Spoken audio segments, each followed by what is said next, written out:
Hello guys, welcome to this channel again with me Mr. Lukman in Pojok English. Oke, pada kesempatan kali ini kita akan membahas tentang the uses of passive voice ya, penggunaan passive voice. Nah, yang mana di sini nanti kita akan membahas apa saja yang fungsi dari passive voice yang sudah kita bahas last meeting. Nah, di sini sudah dijelaskan seperti kalian lihat, we will work in groups to identify the uses of the passive voice.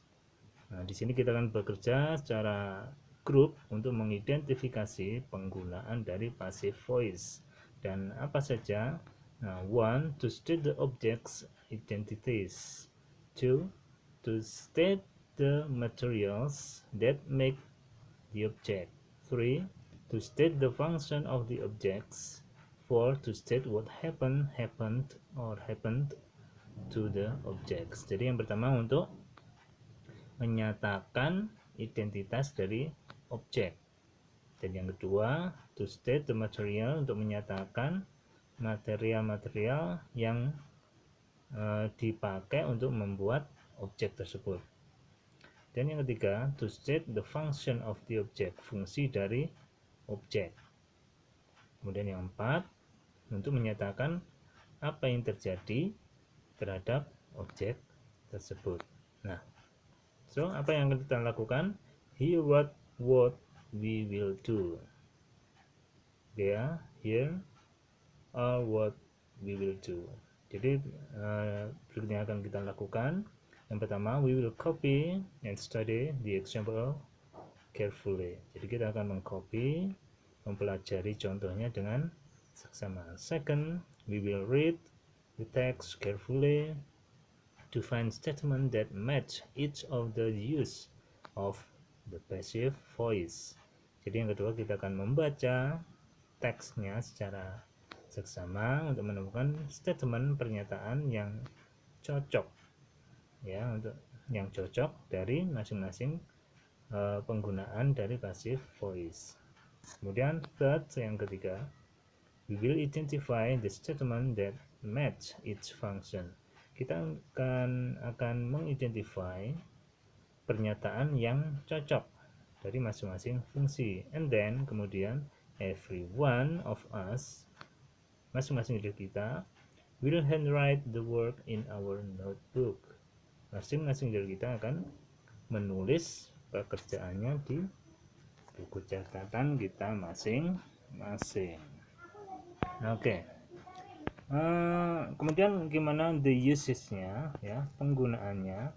Nah, itu yang pertama, to state the object's identities, yang tadi ya, untuk menyatakan identitas objek, itu penggunaan yang pertama. Yang kedua, to state the materials that make the objects. Jadi untuk menyatakan bahan yang dipakai untuk membuat objek. Jadi bahan apa saja yang dipakai untuk membentuk objek tersebut.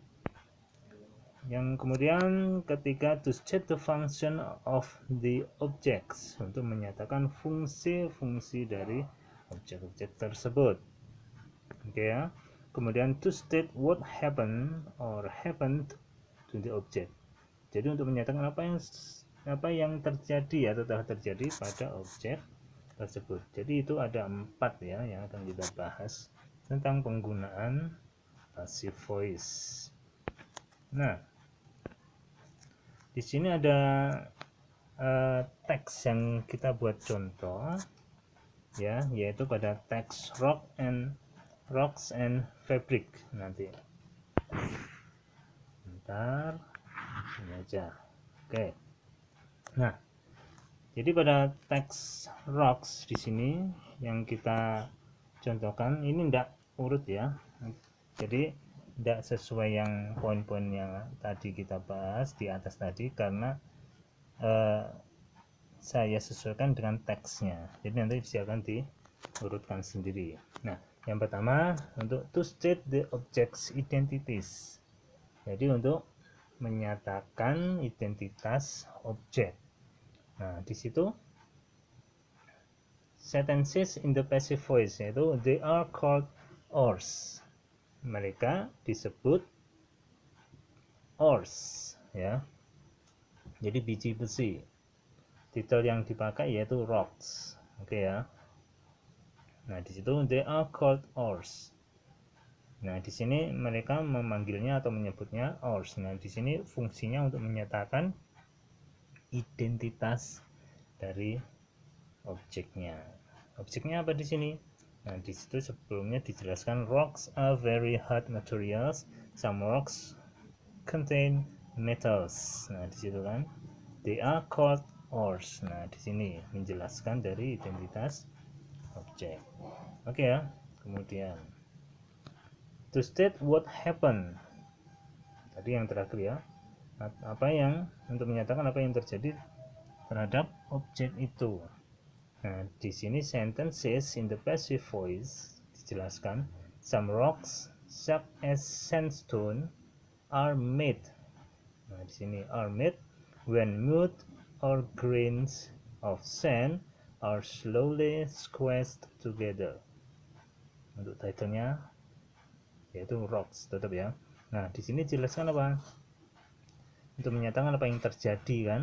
Nah, some rocks sejumlah batu atau karang ya, seperti sandstone, batu-batu sandstone, batu-batu pasir itu ya, yang terbentuk atau dibuat ketika mud, lumpur atau grains, biji besi of sand ya, grain of sand, biji-biji besi dari pasir itu slowly squeezed ya together ya, slowly squeezed together, secara perlahan yang dilumatkan atau mungkin ditekan secara bersamaan. Nah, maka dari itu jadi apa? Sandstone tadi. Nah, ini menjelaskan apa? What happened, apa yang terjadi dari objek itu. Jadi objeknya berasal asal mulanya. Nah, gampangnya asal mula dari objek itu gimana. Oke ya. Situ silakan nanti dicari pada teks yang lain. Oke. Kemudian pada fabrics. Oke ya, pada fabrics dicontohkan to state the function of objects, untuk menyatakan fungsi dari objeknya. Fungsi dari objek itu apa? Nah, di sini pada baris pertama dinyatakan fabrics are used around the house to make clothes, curtain, towels, and furniture covering. Nah, di sini fabrics are used. Jadi kain di sini digunakan, dipakai ya sekitar perumahan-perumahan ya, di sekitar rumah, yaitu yang mana fungsinya untuk baju, tirai, ya, handuk dan pelindung-pelindung furniture yang lainnya. Nah, di sini the function of object. Objeknya apa? Fabrics. Fungsinya apa? Nah, digunakan di sekitar rumah untuk baju dan lainnya. Itu ya function of the object. Oke. Silakan nanti dicari pada teks-teks yang lain untuk to state the function of the object.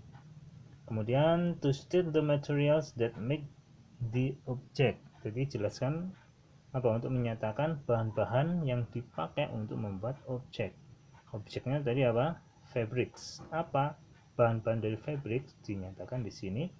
Fabrics can also be made of plastic or a mixture of plastic and natural fibers. Nah, fabrics ya, kain di sini can also be made, dapat juga dibuat dari plastik. Nah, di sini ya. Oke, di sini asalnya apa? Menyatakan bahan-bahan yang dipakai untuk membuat objeknya. Nah, jadi bahannya apa? Objek itu bahannya apa saja? Di sini yang poin to state the materials that make the object. Oke ya. Nah, itu tadi penjelasan dari materi kita kali ini tentang the uses of passive voice ya. Semoga bermanfaat. Kalau belum paham nanti bisa diulang lagi biar lebih paham. Oke ya. Tetap semangat belajar, semoga bermanfaat. See you next time, see you the next material. Okay, see ya.